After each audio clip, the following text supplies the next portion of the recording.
జగన్పై TDP MP Appalanaidu విమర్శలు గుప్పించారు. రాజ్యాంగం చట్టం గురించి జగన్ మాట్లాడుతుంటే ఆశ్చర్యం వేస్తోందన్నారు. అసెంబ్లీకి రాకుండా ప్రెస్ మీట్స్ పెట్టి ప్రభుత్వంపై విమర్శలు చేయడం తగదన్నారు. ప్రజా తీర్పుపై జగన్కు గౌరవం లేదని ఎంపీ మండిపడ్డారు.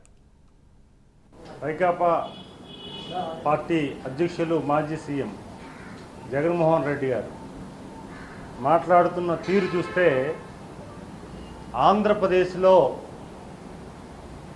రాజకీయ పార్టీలకి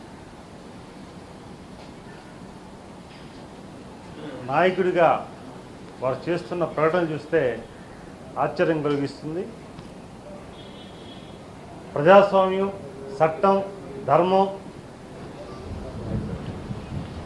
రాజ్యాంగం ఇవన్నీ కూడా మాట్లాడుతుంటే ఆశ్చర్యం కలుగుతుంది. ఈరోజు భారతదేశంలో ఎక్కడ కూడా ఏ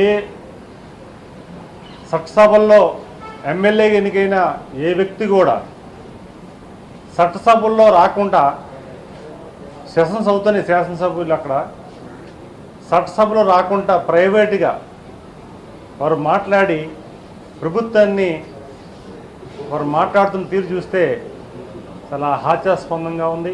ఒక మంచి ఆలోచనతో పులివెంద ప్రజలు అని ఎమ్మెల్యే చేస్తే ఈరోజు చట్టసభలు రాకుండా ఈరోజు ప్రైవేట్న ప్రభుత్వంలో అది జరిగిపోతుందని మాట్లాడుతుంటే ఆయన చట్టం పట్ల కానీ లేకపోతే ప్రజల తీర్పు పట్ల కానీ ఎంత గౌరవం ఉందో మనం విశ్లేషణ చేసుకోవాల్సిన అవసరం ఉంది.